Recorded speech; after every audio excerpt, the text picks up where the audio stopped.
সুপ্রিয় নবাবগঞ্জবাসী, আসসালামু আলাইকুম।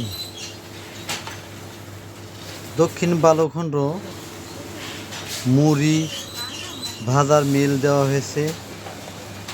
এখানে চাল দিয়ে মুড়ি ভাজতে পারবেন মাত্র 20 টাকা কেজি।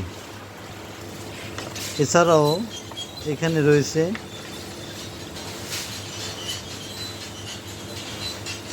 পায়রা দিয়ে ছাতু তৈরি করা হয়।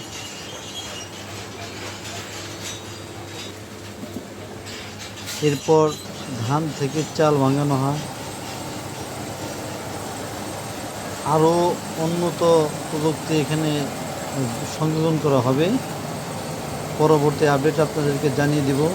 যারা মুড়ি খেতে পছন্দ করেন, এই কুরবানি ঈদের গোশতের সাথে স্বাদ মজা নিতে চান, তারা দ্রুত চলে আসুন দক্ষিণ বালুখণ্ড, নবাবগঞ্জ, ঢাকা। 20 টাকা কেজিতে মুড়ি তৈরি করে দিবে।